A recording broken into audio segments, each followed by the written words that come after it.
کہ کیا اس کا علاج ممکن ہے، تو ڈاکٹر نے اس بات میں سر ہلایا اور کہا کہ علاج ممکن ہے اور وہ مکمل صحت یاب ہو سکتی ہے، لیکن ہمیں فوری طور پر بون میرو ٹرانسپلانٹ اور کیمو تھراپی شروع کرنی ہوگی، اور اس سارے عمل پر کم از کم 10 لاکھ روپے خرچہ آئے گا۔ 10 لاکھ کا ہنسا سنتے ہی مجھے لگا کہ کسی نے میرا گلا گھونٹ دیا ہے، کیونکہ میری جیب میں رکھے ہوئے 12 لاکھ روپے اچانک مجھے اپنی مٹھی سے ریت کی طرح پھسلے ہوئے محسوس ہوئے۔ میں ڈاکٹر کے کمرے سے نکل کر صبا کے وارڈ کی طرف بڑھا تو میرے قدم منو وزنی ہو چکے تھے اور میرے دماغ میں ایک جنگ چھڑ گئی تھی جو محبت اور خود غرضی کے درمیان تھی۔ ایک طرف صبا تھی جس نے میری خاطر اپنی جوانی اور خواہشات تج دی تھیں، اور دوسری طرف میرا بچپن کا خواب تھا جو اب حقیقت بننے کے بالکل قریب تھا۔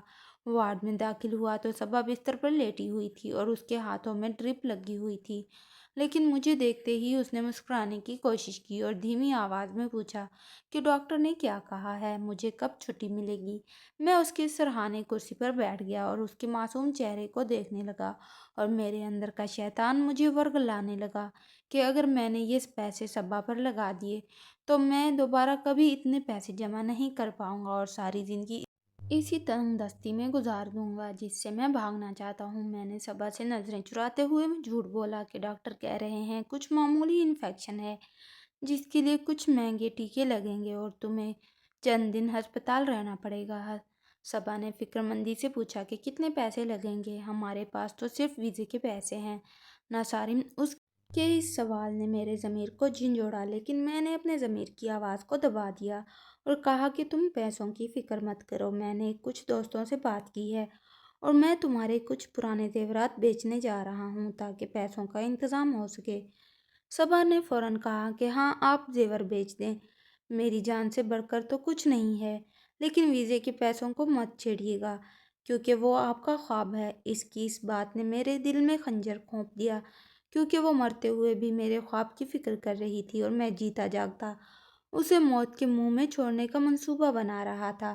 میں نے اس کے ماتھے پر ہاتھ رکھا جو بخار سے تپ رہا تھا اور کہا کہ تم آرام کرو، میں ابھی پیسوں کا بندوبست کر کے آتا ہوں، اور یہ کہتے ہوئے میں وہاں سے اٹھ کھڑا ہوا کیونکہ میں مزید اس کی آنکھیں نہیں دیکھ سکتا تھا جن میں میرے لیے اندھا اعتماد تھا۔ اس رات جب میں گھر پہنچا تو گھر کا سناٹا مجھے کاٹنے کو دوڑ رہا تھا اور ہر چیز مجھے صبا کی یاد دلا رہی تھی، لیکن میرا جنون اب پاگل پن کی حد تک بڑھ چکا تھا۔ میں نے الماری سے اپنا پاسپورٹ، ٹکٹ اور وہ 12 لاکھ روپے نکالے اور انہیں ایک بیگ میں ڈالنا شروع کیا تو میرے ہاتھ کانپ رہے تھے۔ مجھے بار بار خیال آ رہا تھا کہ میں صبا کو ہسپتال میں تنہا چھوڑ کر جا رہا ہوں اور میرے پاس جو پیسے ہیں ان سے اس کی جان بچ سکتی ہے، لیکن پھر مجھے دبئی کی وہ زندگی یاد آئی جس کے لیے میں نے سب کچھ داؤ پر لگا دیا تھا۔ میں نے خود کو سمجھایا کہ صبا اب ویسے بھی زیادہ دن نہیں جی پائے گی، اور اگر میں نے اس پر پیسے لگا بھی دیے تو کیا گارنٹی ہے کہ وہ بچ جائے گی، اور اگر وہ مر گئی تو میرے ہاتھ سے پیسہ بھی جائے گا اور بیوی بھی۔ اس لیے عقل مندی اسی میں ہے کہ میں اپنے مستقبل کو بچا لوں۔ میں نے جلدی جلدی اپنی ضروریات کا سامان پیک کیا اور گھر کی چابیاں وہیں میز پر چھوڑ دیں جہاں ہم بیٹھ کر باتیں کیا کرتے تھے۔ میں نے ایک آخری نظر اس گھر پر ڈالی جہاں میں نے صبا کے ساتھ زندگی کے 5 سال گزارے تھے، اور پھر میں نے اپنے دل پر پتھر رکھ کر دروازہ بند کر دیا۔ باہر گلی میں گہرا اندھیرا تھا اور میں چوروں کی طرح دبے پاؤں چلتا ہوا مین روڈ تک آیا جہاں میں نے ایئرپورٹ کے لیے ٹیکسی روکی۔ ٹیکسی میں بیٹھتے ہی میں نے اپنی جیب سے موبائل نکالا اور اسے ہمیشہ کے لیے بند کر دیا، کیونکہ میں نہیں جانتا تھا کہ کوئی مجھے کال کر کے صبا کی حالت بتائے یا مجھے واپس بلانے کی کوشش کرے۔ ایئرپورٹ کے راستے میں مجھے بار بار صبا کا چہرہ یاد آ رہا تھا اور مجھے لگ رہا تھا کہ وہ مجھے پکار رہی ہے، لیکن میں نے ٹیکسی ڈرائیور سے کہا کہ وہ گاڑی تیز چلائے۔ جب میں ایئرپورٹ پہنچا اور میں نے بورڈنگ پاس لیا تو مجھے لگا کہ میں نے اپنی روح کا سودا کر لیا ہے، لیکن جیسے ہی جہاز نے رن وے پر دوڑنا شروع کیا تو میرے دل سے بوجھ کم ہونے لگا اور مجھے اپنی آنکھوں کے سامنے دبئی کی روشنیاں نظر آنے لگیں۔ میں نے خود کو تسلی دی کہ میں نے جو کیا وہ ٹھیک کیا، اور میں نے صبا کو اس کے حال پر چھوڑ کر ایک نئی دنیا کی طرف اڑان بھر لی جہاں مجھے لگا کہ صرف خوشیاں میرا انتظار کر رہی ہیں۔ جہاز کے پہیے جیسے ہی دبئی کے رن وے سے ٹکرائے تو مجھے ایک زوردار جھٹکا محسوس ہوا جو شاید جہاز کا نہیں بلکہ میرے ضمیر کا آخری ہچکولا تھا جسے میں پاکستان کی سرزمین پر ہی دفن کرایا تھا۔ میں نے ایئرپورٹ سے باہر نکلتے ہی ایک گہرا سانس لیا اور دبئی کی گرم اور مرطوب ہوا کو اپنے پھیپھڑوں میں اتارا اور خود سے عہد کیا کہ اب میں پیچھے مڑ کر نہیں دیکھوں گا، کیونکہ پیچھے دیکھنے کا مطلب صرف تکلیف اور پچھتاوا تھا۔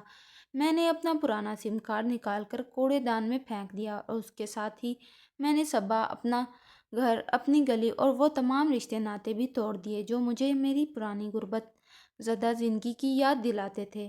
شروع کے دن میرے لیے بہت کٹھن تھے، کیونکہ ایک طرف نئے ملک کی مشکلات تھیں اور دوسری طرف کبھی کبھار رات کے پچھلے پہر صبح کا خیال مجھے ستاتا تھا، لیکن میں فوراً اپنے دماغ کو جھٹک دیتا۔ اب میرے پاس رونے دھونے کا وقت نہیں ہے، میں نے دن رات ایک کر دیا۔ میں 18 گھنٹے کام کرتا، کبھی مزدوری کی، کبھی ٹیکسی چلائی اور کبھی چھوٹی موٹی نوکریاں کی، یہاں تک کہ میری محنت رنگ لانے لگی۔ پیسہ آنے لگا تو میرے اندر کا اعتماد بھی بڑھنے لگا، اور جیسے جیسے میری جیب بھرتی گئی ویسے ویسے میرے دل سے ماضی کی یادیں دھندلی ہوتی گئیں۔ 5 سال کا عرصہ پلک جھپکتے میں گزر گیا، اور ان 5 سالوں میں سارم نامی وہ ڈرا ہوا نوجوان اب دبئی کا ایک کامیاب بزنس مین بن چکا تھا، جس کے پاس گاڑی، بنگلہ اور وہ سب کچھ تھا جس کا اس نے خواب دیکھا تھا۔ میں اکثر اپنی عالیشان بالکونی میں کھڑا ہو کر سوچتا تھا کہ اگر میں اس رات وہ جذباتی فیصلہ نہ کرتا، وہ پیسے صبا کے علاج پر لگا دیتا، تو آج میں بھی ان ہزاروں مزدوروں کی طرح کسی تنگ کمرے میں سڑ رہا ہوتا۔ اس لیے میں نے جو کیا بالکل صحیح کیا، اور صبا کی قربانی رائے گاہ نہیں گئی۔ اب میری زندگی میں صرف عیش و آرام تھا، اور اسی رنگینی میں میری ملاقات نتاشا سے ہوئی، جو دبئی کی ایک انتہائی امیر اور ماڈرن فیملی سے تعلق رکھتی تھی اور خود بھی ایک کامیاب بزنس وومین تھی۔ نتاشا صبا سے بالکل مختلف تھی۔ وہ پر اعتماد تھی، منہ پھٹ تھی اور اسے اپنی خوبصورتی اور پیسے پر بہت بےحد غرور تھا، لیکن مجھے اس کی یہی ادائیں بھاتی تھیں کیونکہ وہ میرے اس نئے اسٹیٹس کے بالکل شایان شان تھی۔ ہماری دوستی جلد ہی محبت میں بدل گئی، یا یوں کہہ لیں کہ ہم دونوں ایک دوسرے میں اپنا فائدہ نظر آیا۔ ایک شام جب ہم سمندر کنارے واک کر رہے تھے تو میں نے نتاشا کا ہاتھ تھام کر کہا کہ نتاشا، میں اپنی زندگی میں اب سیٹل ہونا چاہتا ہوں، اور مجھے لگتا ہے کہ تم وہ واحد لڑکی ہو جو میرے معیار پر پورا اترتی ہو۔ کیا تم مجھ سے شادی کرو گی؟ نتاشا نے اپنے ہیرے کی انگوٹھی کو دیکھتے ہوئے ایک دلکش مسکراہٹ کے ساتھ جواب دیا کہ سارم، مجھے تم میں ایک کامیاب مرد نظر آتا ہے، اور ڈیڈ بھی تمہیں پسند کرتے ہیں، اس لیے میرا جواب ہاں ہے، لیکن میری کچھ شرائط ہوں گی۔ مجھے شادی کے بعد وہی آزادی اور لائف سٹائل چاہیے جو میں ابھی گزار رہی ہوں۔ میں نے ہنس کر کہا کہ تم فکر مت کرو جان، میں تمہیں وہ زندگی دوں گا جس کا تم نے تصور بھی نہیں کیا ہوگا۔ میرے پاس اتنا پیسہ ہے کہ ہم پوری دنیا گھوم سکتے ہیں۔ اس نے خوش ہو کر میرا ہاتھ دبا دیا، اور ہم دونوں نے وہیں کھڑے ہو کر اپنی شادی کی شاندار تقریب اور ہنی مون کی پلاننگ شروع کر دی۔ اور اس لمحے مجھے ایک بار بھی صبا کا خیال نہیں آیا، جس نے میری خاطر اپنی جان دے دی تھی، کیونکہ میرے نزدیک وہ قصہ پارینہ بن چکی تھی۔ ہماری منگنی کی خوشی میں اور شادی کی تاریخ طے کرنے کے لیے میں نے نتاشا کو ڈنر پر لے جانے کا پروگرام بنایا، اور اس کے لیے میں نے دبئی کے سب سے مہنگے اور 5 اسٹار ہوٹل کا انتخاب کیا، جہاں صرف امراء کا گزر ہوتا تھا۔ اس رات نتاشا بہت خوبصورت لگ رہی تھی۔ اس نے ایک انتہائی قیمتی گاؤن پہن رکھا تھا اور میں بھی اپنے بہترین سوٹ میں ملبوس تھا، اور ہم دونوں جب ہوٹل میں داخل ہوئے تو لوگ مڑ مڑ کر ہمیں دیکھ رہے تھے، جس سے میرے غرور کو مزید تسکین مل رہی تھی۔ ہم ایک مخصوص ٹیبل پر بیٹھے جو میں نے پہلے سے بک کروائی تھی، اور ہمارے ارد گرد کی فضا میں دھیمی موسیقی اور مہنگی خوشبوئیں رچی بسی تھیں۔ ویٹر نے آ کر مینیو پیش کیا تو نتاشا نے بڑی نخرے سے آرڈر کیا، اور میں اسے پیار بھری نظروں سے دیکھتا رہا اور دل ہی دل میں اپنی قسمت پر رشک کرتا رہا کہ کہاں وہ ٹوٹی ہوئی چارپائی اور کہاں یہ 5 اسٹار ہوٹل کی کرسیاں۔ نتاشا نے مجھ سے باتیں کرتے ہوئے کہا کہ سارم، ہمیں شادی کے لیے پیرس سے ڈریسز آرڈر کرنے چاہئیں، اور میں چاہتی ہوں کہ ہماری شادی دبئی کی سب سے بڑی تقریب ہو جسے لوگ سالوں تک یاد رکھیں۔ میں نے اس بات میں سر ہلاتے ہوئے کہا کہ بالکل ایسا ہی ہوگا، تم جو چاہو گی وہی ہوگا، پیسے کی تم فکر مت کرو، میں تمہارے قدموں میں ڈھیر لگا دوں گا۔ کھانا سرو ہوا تو ہم دونوں نے کھانا شروع کیا، لیکن ابھی چند نوالے ہی لیے تھے کہ نتاشا کا موڈ خراب ہو گیا اور اس نے چمچ پلیٹ میں پٹکتے ہوئے کہا کہ یہ کیا بکواس ہے، اس سوپ میں وہ ذائقہ بالکل نہیں ہے جو پچھلی بار تھا، یہ بالکل ٹھنڈا اور بے ذائقہ ہے۔ میں نے اسے ٹھنڈا کرنے کی کوشش کی اور کہا کہ نتاشا کوئی بات نہیں، ہم اسے تبدیل کروا لیتے ہیں، تم اتنا غصہ مت کرو۔ لیکن نتاشا کا پارا چڑھ چکا تھا، اس نے فوراً ویٹر کو آواز دی اور اونچی آواز میں ڈانٹتے ہوئے کہا کہ تم لوگ خود کو 5 اسٹار ہوٹل کہتے ہو اور کھانا سڑک چھاپ ڈھابوں جیسا سرو کرتے ہو، بلاؤ اپنے مینیجر کو، میں ابھی اس کی کلاس لیتی ہوں۔ ویٹر بیچارہ گھبرا گیا اور معافیا مانگنے لگا کہ میم پلیز آپ ناراض نہ ہوں، میں ابھی کچن میں چیک کرتا ہوں۔ لیکن نتاشا نے ہاتھ کے اشارے سے اسے چپ کروا دیا اور کہا کہ مجھے بہانے نہیں چاہیے، میں نے کہا نا کہ اپنے ہیڈ مینیجر کو بلاؤ، مجھے اسی وقت شکایت لگانی ہے۔ ویٹر نے ڈرتے ہوئے کہا کہ جی میم، میں ابھی ہیڈ مینیجر کو بھیجتا ہوں، وہ آپ کا مسئلہ حل کر دیں گی۔ یہ کہہ کر وہ تیزی سے وہاں سے کھسک گیا۔ میں نے نتاشا کا ہاتھ تھام کر کہا کہ جان، کیوں اپنا موڈ خراب کر رہی ہو، چھوڑو ہم کہیں اور چلتے ہیں۔ لیکن وہ ضد پر اڑی رہی اور کہا کہ نہیں سارم، یہ اصول کی بات ہے، ہم اتنا پیسہ خرچ کر رہے ہیں تو سروس بھی ویسی ہی ہونی چاہیے۔ میں اس ہوٹل کی مینجمنٹ کو سیدھا کر کے رہوں گی۔ ابھی ہم یہ باتیں کر ہی رہے تھے کہ ہال میں ہیلز کی ٹک ٹک کی آواز گونجی، جو بہت باوقار اور نپی تلی تھی، اور میں نے دیکھا کہ ویٹرز ادب سے راستہ چھوڑ رہے ہیں۔ ایک خاتون جو انتہائی مہنگے بزنس سوٹ میں ملبوس تھی اور جن کے ہاتھ میں ایک فائل تھی، بڑے اعتماد سے ہماری ٹیبل کی طرف بڑھ رہی تھی۔ ان کا سر جھکا ہوا تھا اور وہ فائل میں کچھ دیکھ رہی تھی، لیکن ان کی شخصیت کا رعب ایسا تھا کہ نتاشا بھی خاموش ہو گئی۔ وہ ہماری میز کے قریب آئیں اور بہت شائستگی اور نرمی سے انگلش میں مخاطب ہوئیں کہ good evening sir and madam, مجھے بتایا گیا ہے کہ آپ کو ہمارے کھانے کے حوالے سے کچھ شکایت ہے، میں اس کے لیے دلی معذرت خواہ ہوں، بتائیے میں آپ کی کیا مدد کر سکتی ہوں۔ یہ آواز سنتے ہی میرے جسم میں ایک سنسنی سی دوڑ گئی، کیونکہ یہ آواز میری سماعتوں کے لیے اجنبی نہیں تھی۔ یہ وہ آواز تھی جسے میں نے ہزاروں بار اپنے کانوں میں سرگوشیاں کرتے سنا تھا، لیکن میرا دماغ اسے ماننے کو تیار نہیں تھا۔ میں نے پانی کا گلاس اٹھانے کے لیے ہاتھ بڑھایا ہی تھا کہ انہوں نے چہرہ اٹھا کر ہماری طرف دیکھا۔ جیسے ہی میری نظر ان کے چہرے پر پڑی، میرے ہاتھ سے پانی کا گلاس چھوٹ کر میز پر گر گیا اور شیشہ ٹوٹنے کی آواز پورے ہال میں گونج گئی۔ لیکن مجھے اس شور کی پرواہ نہیں تھی، کیونکہ میرے سامنے جو منظر تھا اس نے میری روح فنا کر دی تھی۔ میرے سامنے کھڑی وہ باوقار، پراعتماد اور خوبصورت خاتون کوئی اور نہیں بلکہ صبا تھی۔ میرا سانس حلق میں اٹک گیا اور آنکھیں پھٹی کی پھٹی رہ گئیں، کیونکہ میرا دماغ چکرا گیا تھا کہ یہ کیسے ممکن ہے۔ صبا تو کینسر کی مریضہ تھی، وہ تو مر رہی تھی اور میرے حساب سے اسے مرے ہوئے 5 سال ہو چکے تھے، تو پھر یہ زندہ سلامت اور اتنی بڑی پوسٹ پر میرے سامنے کیسے کھڑی ہے؟ وہ صبا جو کبھی میری سامنے نظریں اٹھا کر بات نہیں کرتی تھی، آج آنکھوں میں آنکھیں ڈال کر کھڑی تھی۔ اس نے مجھے دیکھا تو ایک لمحے کے لیے اس کی آنکھوں میں شدید حیرت اور صدمے کی پرچھائیں ابھری۔ اس کا رنگ ہلکا سا فک ہوا، لیکن اگلے ہی لمحے اس نے خود پر ایسا کمال ضبط کیا کہ میں دنگ رہ گیا۔ اس کے چہرے سے پہچان کے تمام آثار غائب ہو گئے اور وہاں صرف ایک اجنبیت اور پروفیشنل سنجیدگی آ گئی، جیسے وہ مجھے جانتی ہی نہ ہو یا میں اس کے لیے کوئی وجود ہی نہ رکھتا ہوں۔ نتاشا نے مجھے حیرت سے دیکھا اور پوچھا کہ سارم کیا ہوا، تم ٹھیک تو ہو؟ میں نے بمشکل اپنی رستی ہوئی آواز پر قابو پایا اور جھوٹ بولا کہ کچھ نہیں، بس ہاتھ سلپ ہو گیا تھا۔ لیکن میری نظریں صبا کے چہرے پر جمی ہوئی تھیں۔ صبا نے انتہائی سکون سے ویٹر کو اشارہ کیا کہ وہ میز صاف کرے اور پھر نتاشا کی طرف متوجہ ہو کر دوبارہ پوچھا کہ جی میم، آپ بتا رہی تھی کہ سوپ میں کیا مسئلہ ہے؟ نتاشا، جو میری حالت سے بے خبر تھی، دوبارہ اپنی شکایت شروع کر دی کہ مس مینیجر، آپ کا شیف شاید بھول گیا ہے کہ یہ 5 اسٹار ہوٹل ہے، اس سوپ کا ذائقہ بالکل خراب ہے۔ صبا نے بہت اطمینان سے اس کی بات سنی اور کہا، میں آپ کی شکایت نوٹ کر لیتی ہوں اور آپ کے لیے ابھی فریش اور کمپلیمنٹری ڈنر کا انتظام کرواتی ہوں۔ امید ہے اب آپ کو شکایت نہیں ہوگی، ہمارے لیے ہمارے مہمانوں کی خوشی سب سے اہم ہے۔ اس کے لہجے میں ایسی ٹھنڈک اور اجنبیت تھی کہ میرا دل چیرنے لگی۔ وہ مجھ سے بات نہیں کر رہی تھی، لیکن اس کا ہر لفظ میرے ضمیر پر ہتھوڑے کی طرح برس رہا تھا۔ میں بت بنا کرسی پر بیٹھا رہا اور میرے ماتھے سے پسینے کے قطرے ٹپک رہے تھے۔ مجھے سمجھ نہیں آ رہا تھا کہ میں کیا کروں۔ میں چیخ کر اسے پکاروں یا یہاں سے بھاگ جاؤں۔ صبا نے معاملہ حل کیا اور ایک رسمی مسکراہٹ کے ساتھ کہا کہ انجوائے یور ڈنر اینڈ مڑ کر جانے لگی۔ اس کے مڑتے ہی مجھ سے رہا نہ گیا۔ مجھے لگا کہ اگر میں نے اسے اب بھی نہیں روکا تو میں پاگل ہو جاؤں گا۔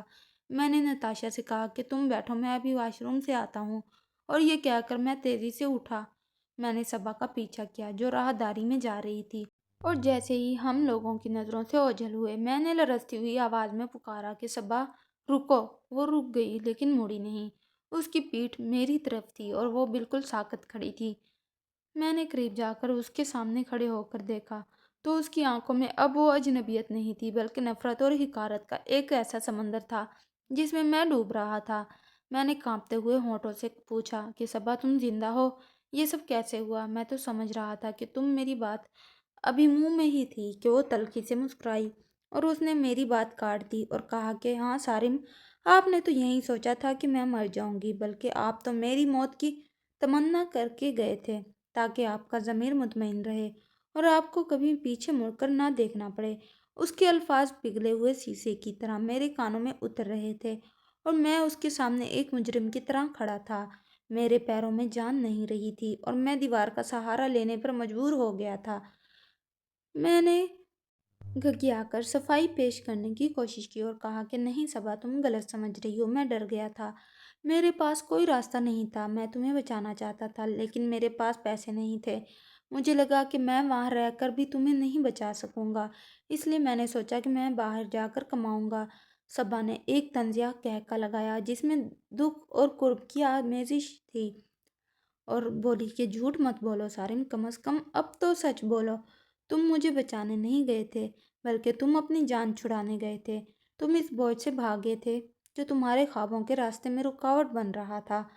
تم نے اس رات میری آنکھوں میں نہیں دیکھا تھا جب میں درد سے تڑپ رہی تھی اور تم جھوٹ بول کر چپکے سے نکل گئے تھے۔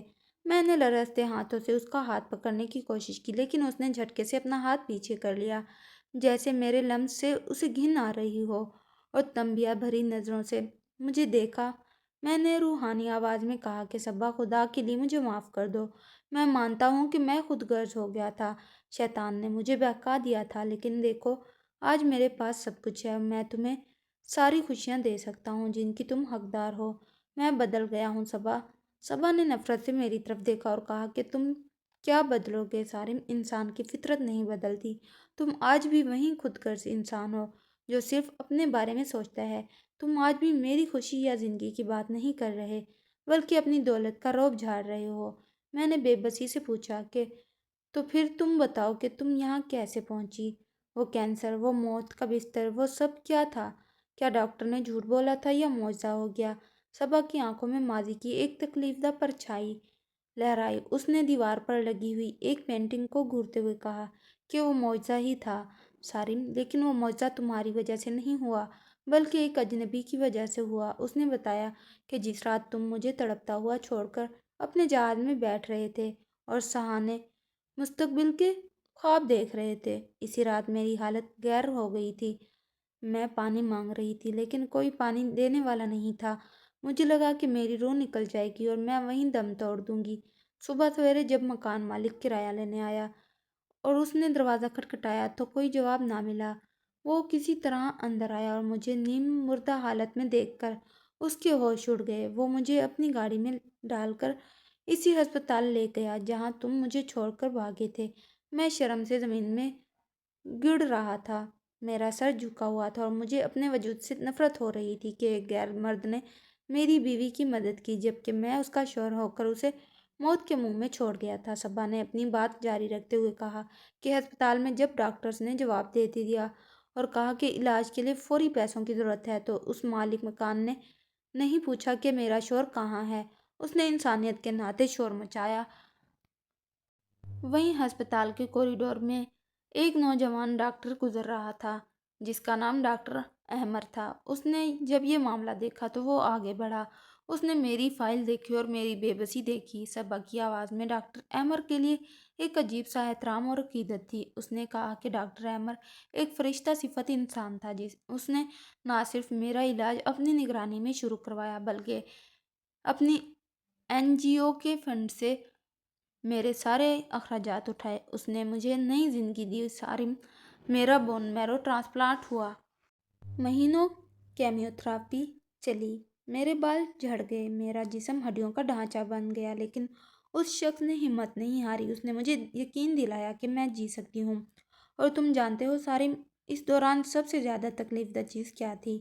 وہ کینسر کا درد نہیں تھا، بلکہ وہ انتظار تھا جو میں ہر روز کرتی تھی کہ شاید تمہارا فون آئے گا، شاید تم واپس آؤ گے، شاید تمہیں میری یاد آئے گی۔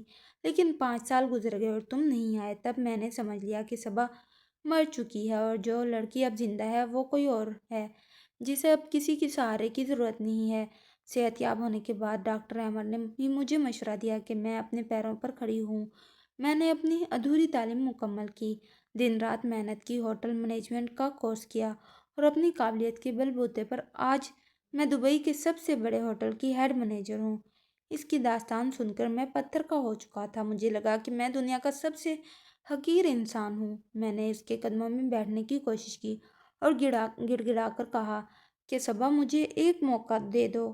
میں قسم کھاتا ہوں کہ میں ساری زندگی تمہاری غلامی کروں گا۔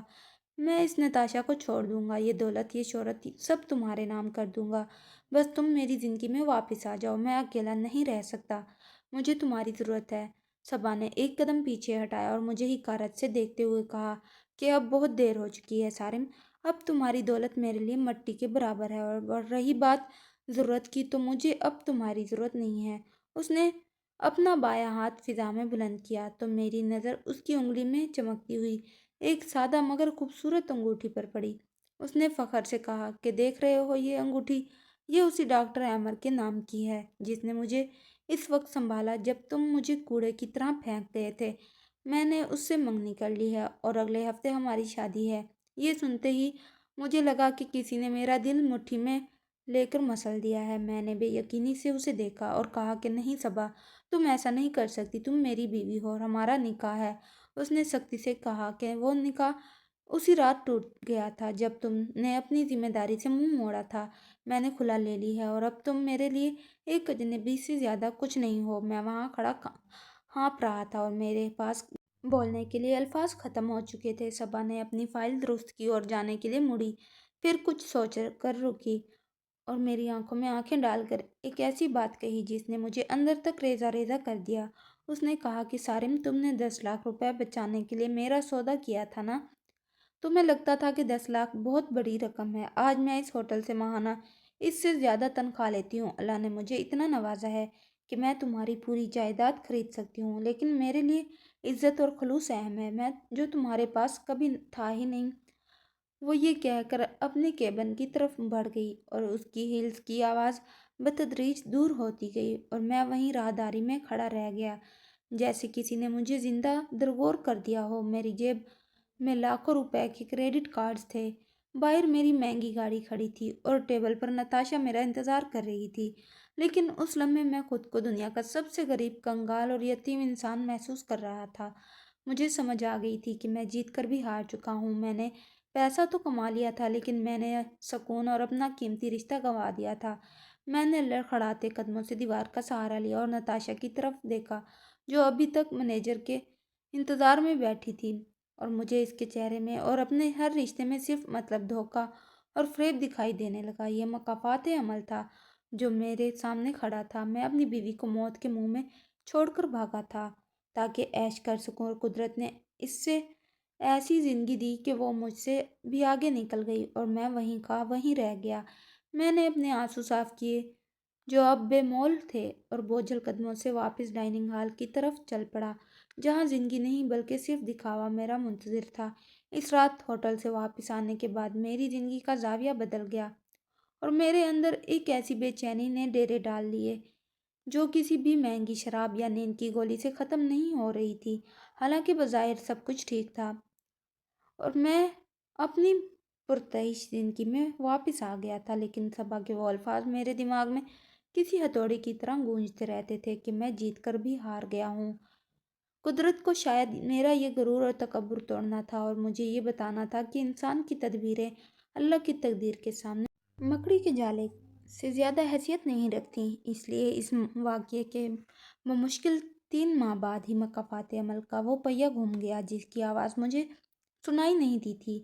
ایک صبح جب میں آفس جانے کے لیے تیار ہو رہا تھا اور آئینے کے سامنے کھڑا اپنی ٹائی کی گرہ درست کر رہا تھا تو اچانک مجھے اپنے سر میں ایک شدید دھماکہ محسوس ہوا، جیسے کسی نے لوہے کی سلاخ میرے دماغ میں گھونپ دی ہو، اور اگلے ہی لمحے میری آنکھوں کے سامنے اندھیرا چھا گیا اور میں ایک کٹی ہوئی پتنگ کی طرح زمین پر آ گرا۔ جب میری آنکھ کھلی تو میں ہسپتال کے ICU میں تھا اور میرے جسم میں لاتعداد نالیاں لگی ہوئی تھیں۔ میں نے اٹھنے کی کوشش کی تو مجھے محسوس ہوا کہ میرا جسم میرا حکم نہیں مان رہا۔ میں نے چیخنا چاہا لیکن میرے حلق سے صرف ایک عجیب سی خرخراہٹ نکلی۔ ڈاکٹرز نے نتاشا کو بلایا کہ مجھے ہائی بلڈ پریشر کی وجہ سے فالج کا شدید حملہ ہوا ہے جس نے میرے جسم کے دائیں حصے کو مکمل طور پر مفلوج کر دیا ہے اور اب میں شاید کبھی اپنے پیروں پر کھڑا نہ ہو سکوں اور نہ ہی صاف بول سکوں۔ یہ خبر مجھ پر قیامت بن کر ٹوٹی کیونکہ میں وہ انسان تھا جو اپنی طاقت اور جوانی پر ناز کرتا تھا اور اب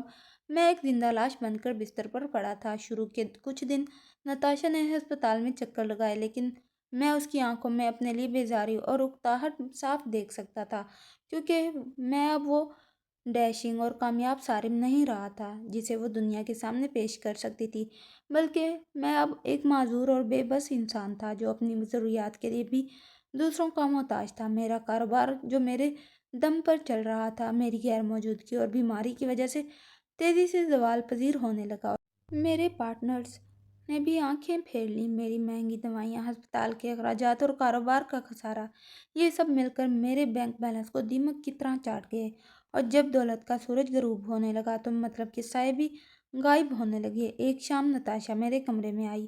وہ ہمیشہ کی طرح بن ٹھن کر آئی تھی لیکن اس بار اس کے ہاتھ میں پھول نہیں بلکہ ایک لفافہ تھا۔ اس نے میرے بستر کے پاس کھڑے ہو کر مجھے سرد میری سے دیکھا اور کہا کہ سارم، تمہیں حقیقت پسند ہونا چاہیے۔ ڈاکٹرز نے کہا ہے کہ تمہارے ٹھیک ہونے کے امکانات نہ ہونے کے برابر ہیں اور میں اپنی پوری زندگی ایک اپاہج انسان کی خدمت کرتے ہوئے برباد نہیں کر سکتی۔ میں جوان ہوں اور مجھے اپنی زندگی جینے کا حق ہے، اس لیے بہتر ہے کہ ہم الگ ہو جائیں۔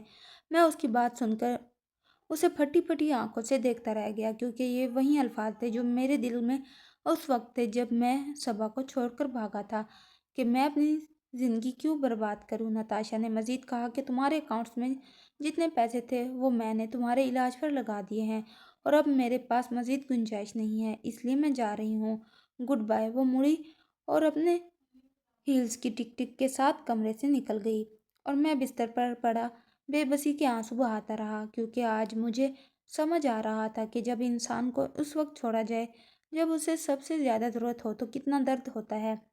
یہ قدرت کا انتقام تھا جو نتاشا کی صورت میں مجھ سے لیا گیا تھا۔ میرے پاس پرائیویٹ ہسپتال کے اخراجات اٹھانے کے لیے پھوٹی کوڑی نہیں بچی تھی۔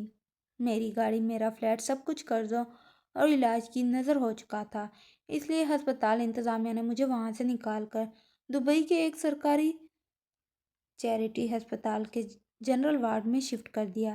یہ وارڈ میرے لیے جہنم سے کم نہیں تھا، جہاں ہر وقت مریضوں کی آب و بقا، دوائیوں کی ناگوار بو اور گندگی کا راج تھا۔ میں جو ریشم کے بستروں پر سونے کا عادی تھا اب ایک سخت اور میلے بستر پر پڑا رہتا تھا۔ میرے دائیں ہاتھ اور پاؤں نے کام کرنا چھوڑ دیا تھا اور میری زبان میں لکنت آ گئی تھی جس کی وجہ سے میں کسی کو پانی کا بھی نہیں کہہ سکتا تھا۔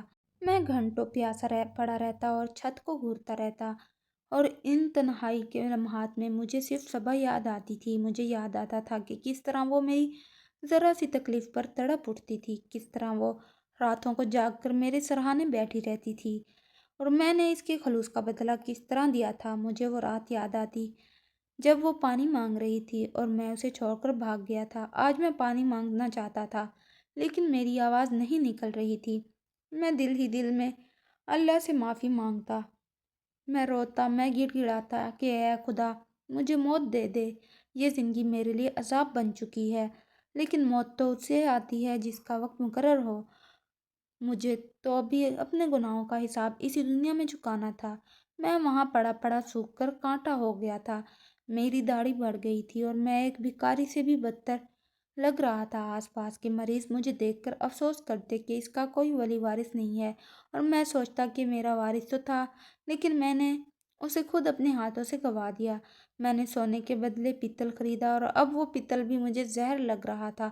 ایک دن ہسپتال میں غیر معمولی ہلچل تھی۔ نرسیں اور صفائی والا عملہ تیزی سے ادھر ادھر بھاگ، اور میں نے اپنے پاس لیٹے ہوئے مریض سے اشاروں میں پوچھا کہ کیا ہوا ہے۔ اس نے بتایا کہ آج ہسپتال کے ٹرسٹی اور بڑے ڈونرز راؤنڈ پر آ رہے ہیں، اس لیے سب کچھ ٹھیک کیا جا رہا ہے۔ تھوڑی دیر بعد وارڈ کا دروازہ کھلا اور ڈاکٹرز کا ایک ہجوم اندر داخل ہوا۔ ان کے درمیان ایک نہایت باوقار اور خوبصورت جوڑا تھا جو مریضوں کی خیریت دریافت کر رہا تھا۔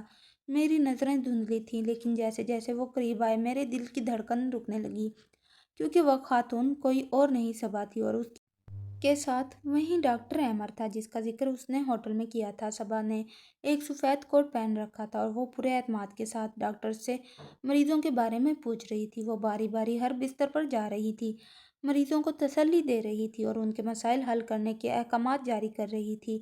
میں نے چاہا کہ میں چادر میں منہ چھپا لوں۔ میں نہیں چاہتا تھا کہ وہ مجھے اس ذلت آمیز حالت میں دیکھے۔ میں زمین میں گڑ جانا چاہتا تھا، لیکن میرا فالج زدہ ہاتھ چادر کھینچنے کے قابل بھی نہیں تھا۔ وہ چلتے چلتے میرے بستر کے پاس آ کر رکی۔ ڈاکٹر نے میری فائل اٹھائی اور بتایا کہ یہ مریض فالج کا شکار ہے، بول نہیں سکتا اور اس کا کوئی رشتہ دار اس سے ملنے نہیں آتا۔ یہ بالکل لاوارث ہے اور ہم اسے چیریٹی فنڈ سے چلا رہے ہیں۔ صبا نے میری طرف دیکھا، اس کی نظروں میں مجھے پہچان لینے کی چمک تھی۔ میں شرم سے نظریں جھکائے کانپ رہا تھا اور میرے گالوں پر آنسو بہہ رہے تھے۔ میں توقع کر رہا تھا کہ وہ مجھے دیکھ کر طنز کرے گی یا نفرت کا اظہار کرے گی، یا شاید ڈاکٹرز کو بتائے گی کہ میں وہی ظالم شوہر ہوں جس نے اسے مارنے کی کوشش کی تھی، لیکن اس نے ایسا کچھ نہیں کیا۔ وہ خاموشی سے میرے سرہانے کھڑی مجھے دیکھتی رہی۔ اس کی آنکھوں میں نہ تو نفرت تھی، نہ ہی انتقام کی آگ، اور نہ ہی کوئی طنز۔ وہاں صرف ایک گہرا رحم تھا، وہ رحم جو ایک بلند مرتبہ انسان کسی گرے ہوئے شخص پر کرتا ہے۔ اس نے ڈاکٹر احمد کی طرف دیکھا اور دھیمی آواز میں کہا کہ اس مریض کا خاص خیال رکھا جائے، اس کے علاج میں کوئی کمی نہیں آنی چاہیے، اور اگر اسے کسی بھی چیز کی ضرورت ہو تو میرے ذاتی فنڈ سے پوری کی جائے۔ ڈاکٹر احمد نے شاید مجھے پہچانا نہیں تھا، یا وہ انجان بن رہے تھے۔ انہوں نے مسکرا کر اس بات میں سر ہلایا۔ صبا نے ایک بار پھر میری طرف دیکھا۔ میں نے اپنی لرزتی ہوئی نظریں اٹھا کر اس کی طرف دیکھا۔ میری آنکھوں میں ہزاروں معافی نامے لکھے تھے۔ میں چیخ چیخ کر کہنا چاہتا تھا کہ صبا مجھے معاف کر دو، میں بہت پچھتا رہا ہوں، دیکھو میرا کیا حال ہو گیا ہے۔ صبا نے شاید میری آنکھوں کی زبان پڑھ لی تھی۔